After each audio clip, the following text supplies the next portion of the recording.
Okay,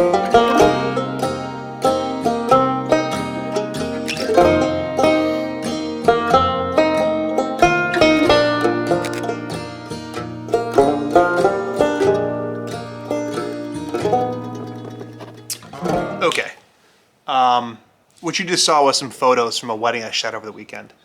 Before I get started, I just got to laugh about something. I got a message from somebody who obviously found me through this YouTube channel, my Instagram. I'll post political stuff there sometimes, and they're like, "Oh, I thought you were cool, but you're not, deuces." It's like people are so goofy about having different political opinions. So yeah, whatever. Anyways, I was asked to shoot a wedding, like, I don't know, probably a month ago.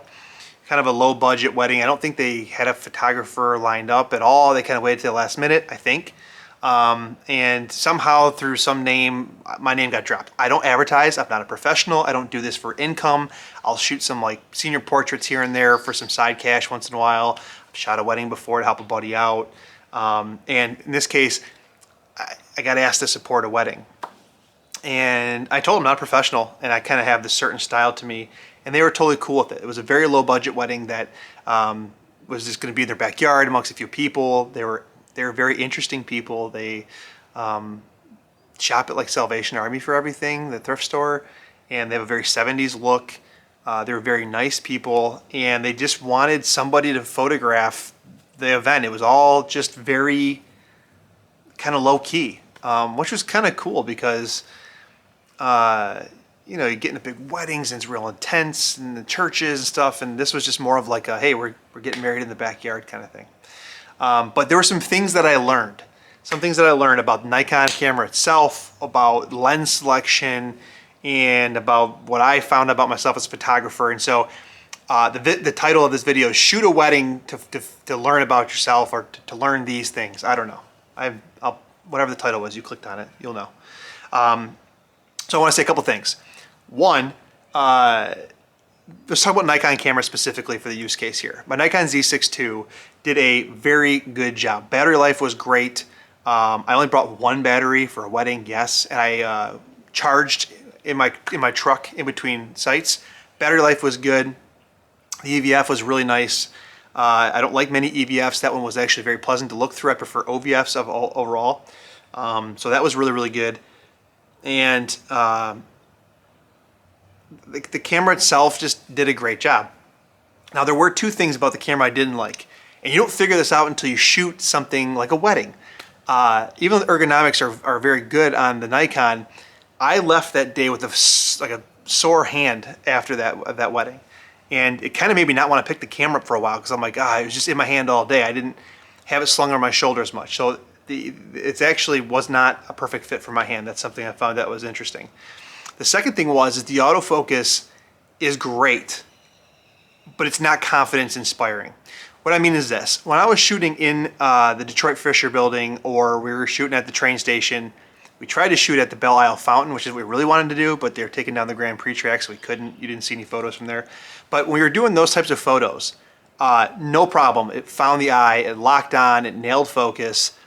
Easy to do. The subject is static, it's simple.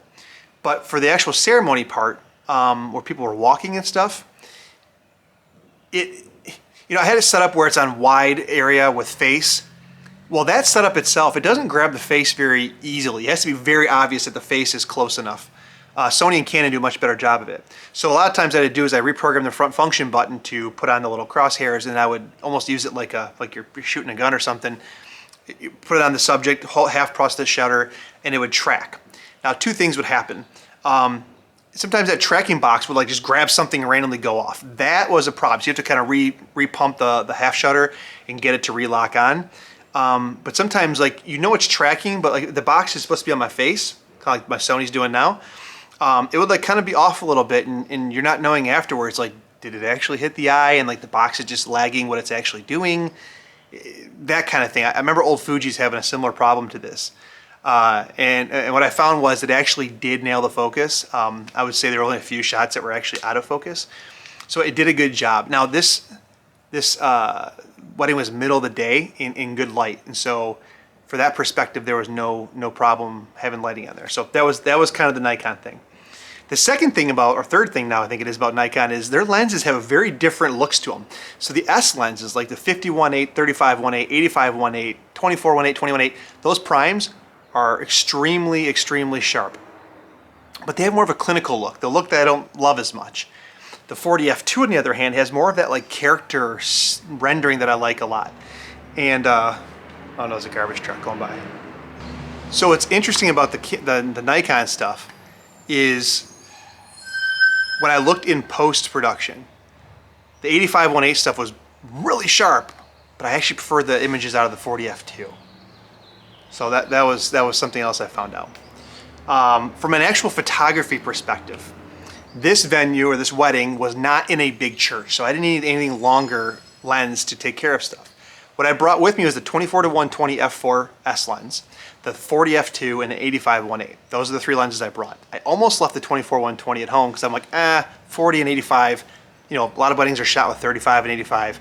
I'll do it with that. And I'm so glad I brought the 24-120 because I brought flash, and I was I used that flash and the 24mm wide focal length to bring in a lot of the scene.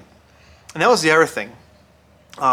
Because this was more of like a 70s themed look that I was going for, I edited that way on purpose with some grain and some of those filmic colors. But I also shot with deeper depth of field in a lot of instances at the Fisher building because I wanted to give that look of like how photographers used to shoot on film. I feel like the wide open bokeh look is a relatively newer type of look, whereas you look at old film photos, a lot are shot at like f8. And so I wanted to go for something like that. And that 24-120 did a really good job for that. So I was glad to have that. That lens is sharp. It's a great lens. If you get it, it's an awesome one. The other side, the flip side of that, going to bokeh, is I also realized that a full frame sensor and having fast glass is important. Now, I was on 1.8 glass.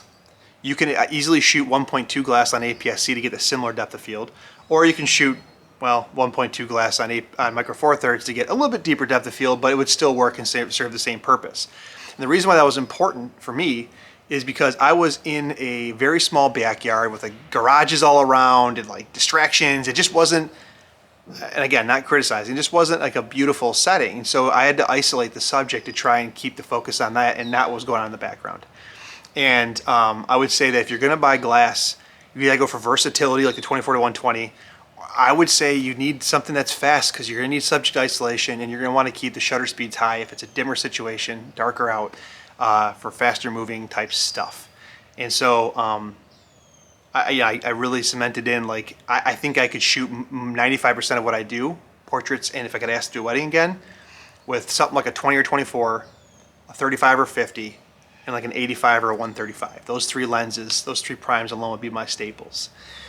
So that's what I learned, and I'm just sharing these with you today. I also realized I learned that I shoot way too much. I had a crap ton of photos. Ended up not keeping a lot of them, and all the new cameras all work. New Fuji, the new Nikon, Canon, Sony, they all do the job. Some do a little better in different areas. They all do the job. So,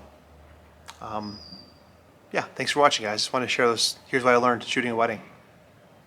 Hopefully that helps, and if you want, you can discuss in the comment section below. Talk to you soon.